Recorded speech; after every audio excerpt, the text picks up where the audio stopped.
Guys, welcome to my channel. तो हम पढ़ रहे थे हैलो एल्केन्स की प्रिपरेशंस। ओके, तो अल्कोहल्स एंड हाइड्रोकार्बन्स हमने कंप्लीट कर लिया था। तो हम आज करेंगे हैलो एल्केन्स की प्रिपरेशन फ्रॉम एल्कीन्स। ओके, तो जो मोस्ट इम्पॉर्टेंट बात आपको ध्यान रखनी है वो ये है कि जो एल्कीन्स का केस है वहाँ पे जो रिएक्शंस होती हैं वो इलेक्ट्रोफिलिक एडिशन रिएक्शंस होती हैं। कौन सी रिएक्शंस होती हैं? Electrophilic addition reactions. तो चलिए हम स्टार्ट करते हैं। तो सबसे पहले मैंने क्या कि सबसे जो सिंपलेस्ट एल्कीन है देखो वो कंसीडर की। Okay, CH2 CH2, this is ethene. क्या है ये? इथीन। अब क्या करना है इसमें, हम एक ऐड करेंगे हैलोजन एसिड। ठीक है, ये लिया मैंने हैलोजन एसिड। ये कुछ भी हो सकता है like HCl, okay, HBr, HI, कुछ भी।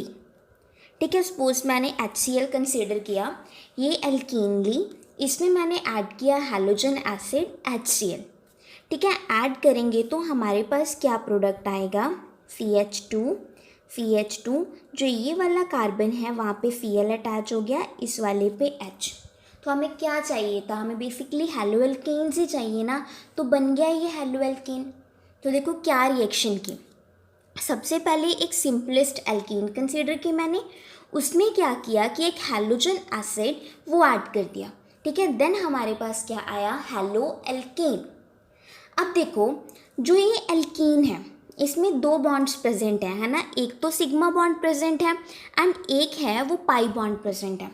तो आपने ये पढ़ा है कि जो पाई बॉन्ड्स हैं वो वीक बॉन्ड्स होते हैं।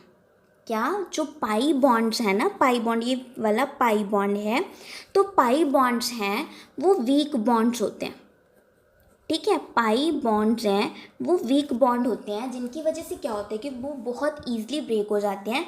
बॉन्ड ब्रेक होगा तो क्या होगा कि जो HX हैं वो जाके ऐड हो जाएंगे तो हमारे पास ये वाला प्रोडक्ट आ जाएगा। तो इसीलिए हमने क्या कहा कि ये एडिशन रिएक्शंस हैं। ठीक है, अब बात करते हैं इलेक्ट्रोफिलिक क्यों है। इलेक्ट्रोफाइल का क्या मतलब होता है? जो इलेक्ट्रॉन डेफिशिएंट हो।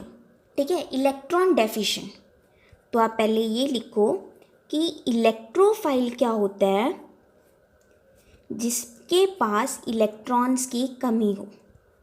ठीक है, तो कमी है तो उसे इलेक्ट्रॉन्स चाहिए, तो ऑब्वियस सी बात है वो इलेक्ट्रॉन लवर होगा, उसे इलेक्ट्रॉन्स चाहिए। और तो अब देखो इस केस में क्या हुआ, हमने क्या कंसीडर किया? एक हैलोजन एसिड। ठीक है, यही कंसीडर किया ना हैलोजन एसिड। सपोज मैंने HCl कंसीडर कर लिया, हाइड्रोक्लोरिक एसिड। तो मैं इसे ऐसे लिख सकती हूँ H पॉजिटिव Cl नेगेटिव, ये एक आयनिक कंपाउंड ही है ना। तो जो ये H है, H पॉजिटिव, ये क्या है हमारे पास? इलेक्ट्रोफाइल। क्या है ये? इलेक्ट्रोफाइल। तो हमें वही चीज़ तो करनी है, इलेक्ट्रोफिलिक एडिशन रिएक्शन। अब इलेक्ट्रोफाइल भी आ गया। ठीक है, अब देखो क्या होगा, मैं आपको एक सिंपल सा मैकेनिज्म बता देती हूँ, सिंपल सा। ओके, देखो CH2 डबल बॉन्ड CH2, ये चीज़ है। ओके, तो यहाँ पे मैं ऐड करवाऊंगी ये वाला इलेक्ट्रोफाइल। ठीक है, इलेक्ट्रोफाइल ऐड करवाऊंगी तो ये इलेक्ट्रोफाइल क्या करेगा कि जो ये वाला पाई बॉन्ड है, ये वाला, इसके दोनों इलेक्ट्रॉन्स लेके इस वाले कार्बन पे भी शिफ्ट हो सकता है। ठीक है, और दोनों इलेक्ट्रॉन्स लेके इस वाले कार्बन पे भी शिफ्ट हो सकता है। अब देखो मैंने क्या किया कि देखो ये वाला एक इलेक्ट्रोफाइल है। क्या है ये? इलेक्ट्रोफाइल, मैंने बताया है ना। तो इसने इस बॉन्ड के दोनों इलेक्ट्रॉन्स लिए और वो इस वाले कार्बन पे शिफ्ट हो गया। ठीक है, CH2, तो वो इस वाले कार्बन पे आ गया इलेक्ट्रोफाइल। तो यहाँ पे पॉजिटिव चार्ज क्रिएट हो गया, क्योंकि देखो इस पे तो कमी आ गई ना अब इलेक्ट्रॉन्स की, इसके साथ बॉन्ड बन रहा था, ये वाला बॉन्ड इस साइड शिफ्ट हो गया, तो यहाँ पे तो ऑब्वियस सी बात है कि डेफिशिएंसी आ गई। तो ये वाला क्या बना अब? Carbocation intermediate. क्या बना?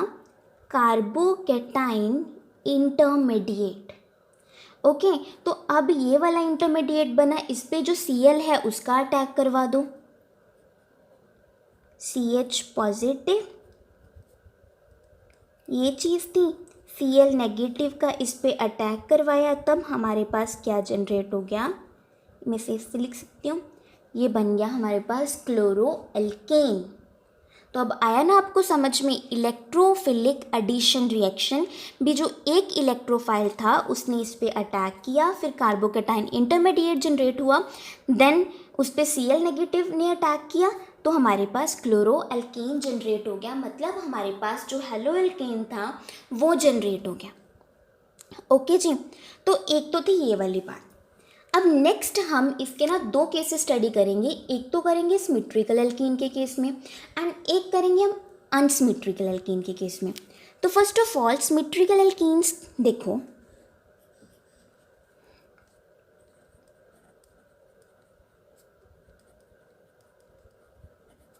Symmetrical alkenes. अब सिमेट्रिकल एल्कीन्स हैं वो कौन सी होती हैं, ठीक है जी। अब देखो, मैंने क्या आपको बताया कि ये तो हो गई कोई एल्कीन, ठीक है, इस पे एक H एक H। अब सिमेट्रिकल का क्या मतलब है कि जो ये वाला डबल बॉन्ड है इसके दोनों साइड सेम ग्रुप्स होने चाहिए, ठीक है।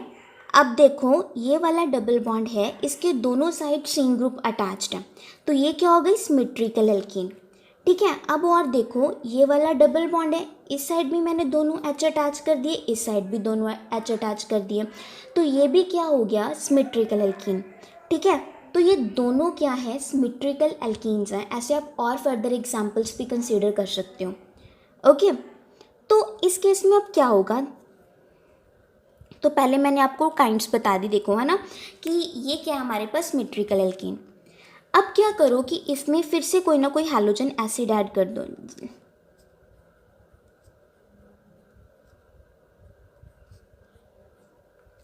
ठीक है। ये एक क्या है सिमेट्रिकल एल्कीन, इसमें हैलोजन एसिड ऐड किया,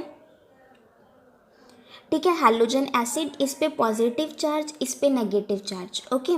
तो वही ये वाला जो बॉन्ड है इस पे एडिशन हो जाएगी एंड हमारे पास क्या प्रोडक्ट आएगा CH, इस पे X ऐड कर दो, तो ये हमारे पास क्या आ गया हेलो एल्कीन। तो इस केस में क्या होगा कि सिर्फ एक काइंड, मतलब सिर्फ और सिर्फ एक ही प्रोडक्ट बनेगा सिमेट्रिकल के केस में, ये चीज़ आपको ध्यान रखनी है। ओके, तो आई होप ये चीज़ आपको समझ आई होगी कि जो सिमेट्रिकल वाला केस है ना, इसमें सिर्फ एक प्रोडक्ट बनता है। जब अनसिमेट्रिकल वाला केस स्टडी करेंगे ना, तो उस केस में क्या होगा कि हमारे पास दो डिफरेंट प्रोडक्ट्स आएंगे। अब देखो अनसिमेट्रिकल,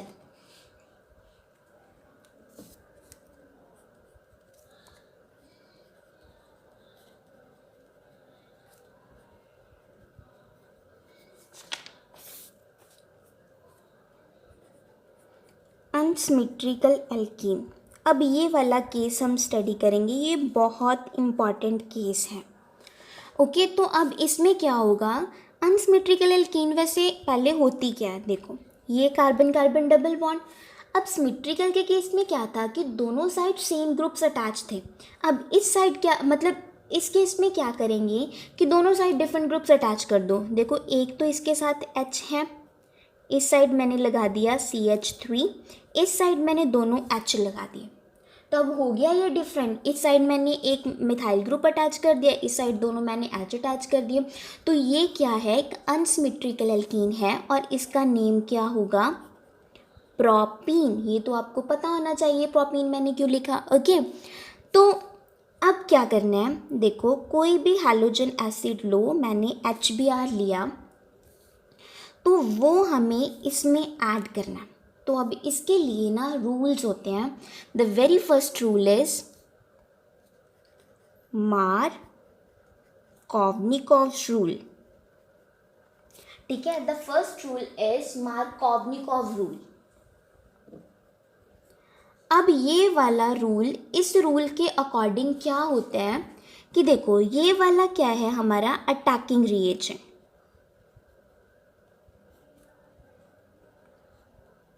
ठीक है, ये है अटैकिंग रिएजेंट। ये अटैकिंग रिएजेंट का H पॉजिटिव पार्ट है और ये Br नेगेटिव, ये नेगेटिव पार्ट है। तो हम देख सकते हैं ना कि जो ये वाला पार्ट है ये नेगेटिव पार्ट है, ये पॉजिटिव पार्ट है। तो जो नेगेटिव पार्ट है, ठीक है, नेगेटिव पार्ट है इस अटैकिंग रिएजेंट का, वो जाएगा कार्बन के पास विच इज़ हैविंग जिसके पास क्या है कि lesser number of hydrogen atoms हैं। ठीक है, अकॉर्डिंग टू मार्कोवनिकॉव्स रूल कि जो नेगेटिव पार्ट है अटैकिंग रिएजेंट का वो जाएगा कार्बन एटम जिसके पास lesser number of hydrogen atom है, और जो H है वो जाएगा कार्बन के पास जिसके पास क्या है मोर नंबर ऑफ हाइड्रोजन एटम। तो बस आपको यही बात ध्यान में रखनी है। देखो CH3 जो ये वाला कार्बन था इसके पास सिर्फ एक H है, तो इस पे Br अटैच हो गया, इसके पास 2 H प्रेजेंट है, तो इसके साथ क्या H अटैच हो गया। तो अब देखो ये बना 2 ब्रोमोप्रोपेन, क्या 1 2 3, ये बना 2 ब्रोमोप्रोपेन। ठीक है, तो ये चीज़ थे। अब आपको समझ में आया ये क्या मैंने बताया आपको। देखो मार्कोवनिकॉव्स रूल, इसके केस में क्या होता है कि अटैकिंग रिएजेंट, इसके 2 पार्ट हैं, एक पॉजिटिव पार्ट एक नेगेटिव पार्ट। जो नेगेटिव पार्ट है वो जाएगा कार्बन जिसके पास नंबर ऑफ हाइड्रोजन्स वो कम है। ठीक है, इसके पास, और जो H पॉजिटिव है या पॉजिटिव पार्ट है वो जाएगा जिसके पास क्या है मोर नंबर ऑफ हाइड्रोजन एटम। तो बन गया ये वाला प्रोडक्ट मार्कोवनिकॉव्स रूल के अकॉर्डिंग। ओके, तो एक तो बात ये थी। अब अगर हम इसमें इलेक्ट्रोफिलिक एडिशन वाला केस स्टडी करें, वो मैकेनिज्म देखें, तो आप करोगे। देखो CH3CH, उसके अकॉर्डिंग भी इसमें 2 प्रोडक्ट्स आएंगे। तो मैंने बताया था कि जो पॉजिटिव वाला पार्ट होता है वो इलेक्ट्रोफाइल होता है। ठीक है, तो अब देखो कि जो ये इलेक्ट्रोफाइल है, ठीक है, इलेक्ट्रोफाइल है वो क्या करेगा कि ये पाई बॉन्ड के दोनों इलेक्ट्रॉन्स लेके इस वाले कार्बन पे भी जा सकता है, तो यहाँ पे कार्बोकैटायन जनरेट हो जाएगा, और दोनों इलेक्ट्रॉन्स लेके इस वाले कार्बन के पास भी जा सकता है, तो यहाँ पे पॉजिटिव चार्ज क्रिएट हो जाएगा। हम दोनों केसेस स्टडी करते हैं। ठीक है, CH3 अगर वो दोनों इलेक्ट्रॉन्स लेके इस वाले कार्बन पे चला गया तो यहाँ पे क्या CH3 और यहाँ पे पॉजिटिव चार्ज क्रिएट हो जाएगा। ओके, तो ये बना सेकेंडरी कार्बोकैटायन, दोनों केस। ठीक है, फिर नेक्स्ट केस क्या है, CH3 अगर वो दोनों इलेक्ट्रॉन्स लेके ये सेकंड वाले कार्बन पे चला जाए। ठीक है, तो यहाँ पे एक H ऑलरेडी है, एक H ये आया, तो यहाँ पे ये वाला जनरेट हो गया, ये होता है प्राइमरी। तो हमें पता है कि जो प्राइमरी कार्बोकैटायन है वो लेस स्टेबल होता है इन कंपैरिजन टू सेकेंडरी। तो ये वाला क्या है, स्टेबल है, तो ये वाला ज़्यादा बनेगा। ठीक है, ज़्यादा बनेगा, तो अब Br का अटैक करवाओ, यहाँ पे Br का अटैक होगा, CH3CH, यहाँ पे Br अटैच हो गया, CH3, और नेक्स्ट इस केस में भी करवा दो, CH3CH2CH2Br। अब आप देखो ये 2 ब्रोमोप्रोपेन है, ये 1 ब्रोमोप्रोपेन है, तो ये वाला मेजर प्रोडक्ट होगा। ठीक है, ये वाला मेजर प्रोडक्ट होगा। क्यों मेजर प्रोडक्ट है, क्योंकि ये सेकेंडरी कार्बोकैटायन इंटरमीडिएट के थ्रू बन रहा है और ये वाला प्राइमरी के थ्रू। सेकेंडरी वाला ज़्यादा स्टेबल होता है, इसीलिए ये वाला जो प्रोडक्ट है वो मेजर प्रोडक्ट होगा। ओके, तो ये तो बात हमने की मार्कोवनिकॉव्स रूल की, एंड जो हमारे पास स्टेबल प्रोडक्ट बनते हैं उसकी। अब नेक्स्ट आता है एंटी मार्कोवनिकॉव रूल के अकॉर्डिंग। ठीक है जी, एंटी मार्कोवनिकॉव रूल के अकॉर्डिंग हम प्रोडक्ट डिसाइड करेंगे। Anti Markovnikov rule. ठीक है, अब इसके अकॉर्डिंग क्या होगा, वही क्या करो, पहले आप अनसिमेट्रिकल एल्कीन कंसीडर करो, ये वाली अनसिमेट्रिकल एल्कीन। तो अब आपको ना इसके लिए कंडीशंस याद रखनी है कि एंटी मार्कोवनिकॉव कब अप्लाई होता है, तो ये चीज़ आपने लिख ली। फिर उसके बाद क्या है कि इसमें ऐड करो HBr। तो फर्स्ट बात जो ध्यान में रखनी है वो ये है कि ये सिर्फ और सिर्फ एंटी मार्कोवनिकॉफ रूल HBr के लिए एप्लीकेबल है। अगर HCl है, HI है, देन ये रूल अप्लाई नहीं होगा, देन मार्कोवनिकॉफ्स रूल अप्लाई होगा। ठीक है, तो ये सिर्फ और सिर्फ HBr के लिए है। तो इसमें क्या ऐड करो, परऑक्साइड। ठीक है, परऑक्साइड मतलब ये जो रूल है ये परऑक्साइड की ही प्रेजेंस में होगा, अदरवाइज ये रूल एप्लीकेबल नहीं होगा। जैसे मैंने बेंजोइल परऑक्साइड C6H5, तो ये होता है बेंजोइल परऑक्साइड। ठीक है, ये बेंजोइल परऑक्साइड मैंने ऐड किया, तो क्या होगा इस केस में, जो हमने मार्कोवनिकॉफ्स किया था ना उसका ऑपोजिट कर दो, ये पॉजिटिव पार्ट, ये नेगेटिव पार्ट। अब जो नेगेटिव पार्ट है वो जाएगा कार्बन के पास जिसके पास more number of hydrogen atoms हैं, और जो ये पॉजिटिव पार्ट है ये जाएगा टू द कार्बन जिसके पास lesser number of hydrogen atoms हैं। बस यही रूल था। CH3 तो इसके पास कम हाइड्रोजन, तो यहाँ पे आया H, इसके पास ज़्यादा थे तो यहाँ पे आया Br। तो इस केस में हमारे पास ये वाला था जो मेजर प्रोडक्ट बना 1 ब्रोमो प्रोपेन। ठीक है, वो बस एक रूल याद रख लो, दूसरा उसके ऑपोजिट कर दो। बट कंडीशन याद रखो, कंडीशन क्या है कि ये सिर्फ और सिर्फ परऑक्साइड की प्रेजेंस में होगा, अदरवाइज ये वाला जो रूल है वो एप्लीकेबल नहीं होगा। ठीक है, देन मार्कोवनिकॉफ्स रूल है वही अप्लाई करेंगे हम। ओके जी, तो ये आपको समझ आ गया होगा आई थिंक। तो अब देखो क्या हुआ इस केस में, अनसिमेट्रिकल के केस में ये थी एक अनसिमेट्रिकल एल्कीन, इसमें ऐड किया परऑक्साइड, देन हमारे पास क्या अप्लाई हुआ, एंटी मार्कोवनिकॉफ्स रूल। ठीक है, उसके अकॉर्डिंग क्या था कि CH2CH2Br ये बना 1 ब्रोमोप्रोपेन।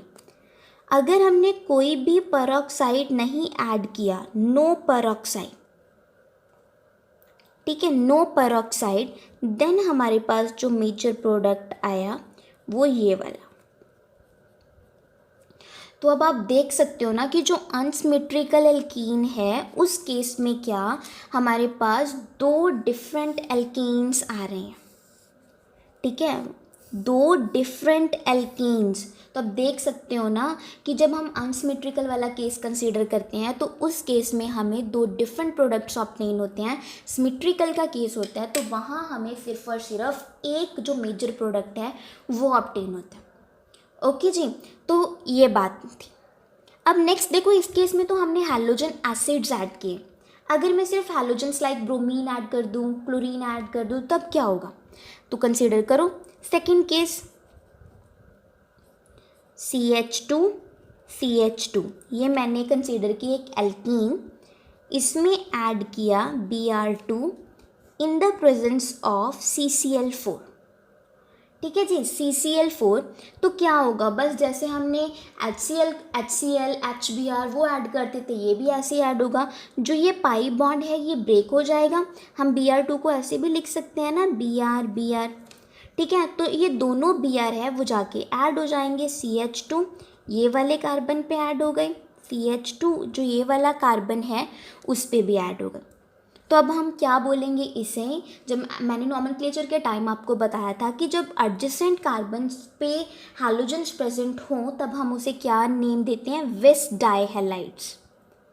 क्या, तो अब इसकी नेमिंग कर लो, विस डाई ब्रोमाइड। हम क्या नेम देते हैं, विस डाई हैलाइड्स। तो ये भी क्या हो गया, विस डाई ब्रोमाइड या विसिनल डाई ब्रोमाइड। ओके, तो ये वाला केस होता है। तो अब आपको ये चीज़ भी समझ आ गई होगी। तो आई होप ये वीडियो आपके लिए हेल्पफुल रही होगी। एल्कीन्स के लिए इतना ही काफ़ी है, बस आपको रूल्स ध्यान में रखने हैं, मार्कोवनिकॉफ्स रूल एंड एंटी मार्कोवनिकॉफ्स रूल। तो नेक्स्ट हम जो बाकी के जो मेथड्स, 1-2 मेथड्स बचे हैं वो हम नेक्स्ट वीडियो में कवर कर लेंगे। Thanks for watching.